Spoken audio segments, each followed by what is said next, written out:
Today I'm in the wood yard, winter came back, and I have deliveries. Let's do it. So I got a text this morning for a longtime customer that wants another order of firewood. They want 1/3 of a cord of ash, what they got last time. And he said, bring it anytime. I said, well, I could bring it today if that works for you. He said, yes, that sounds good. Then I got another order from a new customer that wants it delivered tomorrow morning, but I'm gonna load them up both today because I've got a little bit of time this afternoon to do it. One of the things I want to talk about today is the logistics of where you put your firewood, how you move your firewood, getting at it. One of the things that comes up all the time is that I have people that order certain kinds of wood and I'm either out or it's in a location that I can't get to because of snow or other wood. So you got to have your wood accessible, whether you're putting it in stacked rows or if you're putting it in bins or if you've got it on the edge of a field. I've had customers that get a hold of me that had no intention of buying wood. This happened 3 winters ago. We had a lot of snow and I had several people that got a hold of me and said, hey, I need to buy some wood. I've never bought wood before. I always cut my own. And I'm like, okay, what are you looking for? And the response I got a couple times was, well, I've got 5, 6, 7 cords of wood, but it's up north at my cabin and there's 3 feet of snow up there. I can't get at the wood. Because what happens is a lot of times people don't think about accessibility later on. They just think, oh, it's out of the way, it's in a good spot there. And when I need it, I'll get it. But then we get 3, 4 feet of snow, which happens in northern Wisconsin, and they can't get at their wood. So then they call me and say, hey, I need a face cord or 1/3 of a cord, or I need a full cord because I can't get at my wood. I've had that happen several times for people that had no intention ever of buying wood, but they have to have it because they need it and they're out, that kind of thing. So this is a case of the guy ran out of wood. He thought he was going to have enough to get through the winter, but as of right now, we still have a month of winter to go, a month and a half. And what I mean by winter, it's the sloppy season. Right now we're in March, very beginning of March, and a lot of the areas are starting to thaw out. We're getting warm days. Yesterday we had 50 degrees, the day before was 55. Right now it's about 30 degrees, maybe 32, it's right around that melting mark. We had about a 1/2 inch of rain last night and then we got the snow on top of it. And I purposely left this wood here because a lot of my other wood that's out at the farm, I can't get at because it's solid mud. And so what I did here is, you can see here I backed up. Now it looks like this is rutted up, but it's not. It's just a slush. It's actually just a little bit of sinking in on the top here. It's just, there's a little bit of a ridge, but I didn't tear it up backing in here. It's still kind of frozen in here, so it's pretty good. It's a little soft right up in there, but not terrible. I could have got at that wood, but I know it's even softer down in there. But this guy said ash is fine, so I backed up to this pile here. And I'm going to load up 1/3 of a cord and then deliver it in about 2 hours. And I'm going to do this first, and then I'm going to hook up my trailer. I'm going to go out to the wood yard, and there is an area there where I can back in on the concrete and I can get to the oak because my order for tomorrow wants oak. And I can back the trailer up kind of close to where that pile is, and I can throw it into the trailer and then I'll have it ready for tomorrow. It's supposed to get real cold over the next 4 or 5 days. We're supposed to have teens at night and highs of upper 20s for like a week, which is good because I want everything to freeze up again. I hate this sloppy stuff. It just slows everything down. You can't be real productive. You got to kind of pick and choose what you can do when you can do it. And if you got a good day, you should take advantage of it. If you've got a day where it's raining, that's the day you do your saw maintenance, you do repairs. For me, I do editing. This whole morning I did editing for about 4 hours on videos. And then I got these orders and I thought, well, I need some exercise today. I've been sitting around doing computer work, which I don't mind, but it's nice to get a break. So I'm going to load this up into the truck. Then we're going to hook up the trailer. We're going to go out and we're going to load up that load. I'm going to bring that back. We're going to leave it here for tomorrow morning because it's kind of between my house and where I got to go. This is right in between. We'll leave it here and then I'll go deliver this load, and at least I have some cash flow today, which is always a good thing. The boss at home appreciates that a lot, and it gives me a little bit of exercise and gives me a little break from editing for you guys on the videos. I've been editing like a madman because for the last 2 weeks I've been actually 3 weeks, I've been either at my dad's property cutting, I went to my brother Ken's, I went down to Jeremiah's, to Life in the 608, where life is truly great, and I've been around doing things. I went down to Iowa to look at the new Blockbuster. Spent some time with August Hunneke down there. I was there for basically 2 days. I drove down there and spent the day and then came back. So I've been going a lot, and I got lots of videos. Right now, I think I have 17 or 18 videos to edit right now that I have to get edited. I got plenty ahead of that are waiting to go in the queue because I do them in batches, but I got a bunch to go. In the last 3 days, I edited, I think, 10, 11 videos, something like that. I do a little bit in the morning, a little bit at night, then a lot late at night because I don't sleep much. I get a lot done at night because no phone calls, no interruptions. I can get a lot of editing done, and I want to get through that whole batch that I got sitting there because I got a whole bunch of stuff from up with my brother Ken's that we shot. I think we shot 4 or 5 videos. So that's all going to be coming out. You'll see all that. Actually, by now you've seen it. That's right, because I'm editing it right now. So by now you've seen it all. But anyway, we're going to throw some wood in and go deliver it. There it is. 1/3 of a quarter, Rick-a-rink-a-roll truckload is in. And for those of you that see this and think, oh no, you've got snow on it, it's wet.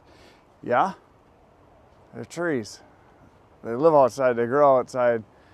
And I do not store my wood in a giant shed because I do a couple hundred full cords a year. There's maybe a few guys I know that have big, huge Quincy's, the big covered dome type things that they can put wood into. There's a few that I know that can keep it dry like that. But vast majority of people that do large volumes of wood, no, they don't store it inside. That's for like end user, guys that cut their own wood, that have a wood shed, that have, 5, 10, 15 full cords that they store, maybe have a couple years worth, and then yeah, that works to keep it dry. But this stuff is been out in the woods growing for, I don't know, 80, 90 years. And inside of here, down inside, I burrowed right in through the middle here. The stuff that I pulled out was pretty dry. There's a little bit of moisture on it, but we did have a 1/2 inch of rain last night. So as you can see here, if you look in there, it's pretty dry. And water, like rain and snow, is surface moisture. Once your wood is dead and you split it and you dry it, the wood itself, the cells close up. It will not accept moisture into it.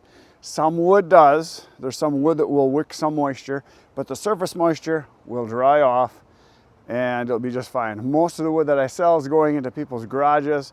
It'll be stacked in there and it'll dry out just fine in there. I've only ever had a couple of people that realize that it's wet and they say, oh, it's wet. It's like, yeah, it's wood. I keep it outside and it'll dry off. It's just surface moisture. Because once the wood is dry on the inside and it reaches the equilibrium with the atmosphere, which is 13, 14, 15%, it's as dry as it's ever going to get. And a little bit of surface moisture will dry off, just like rainwater does off your sidewalk or your driveway.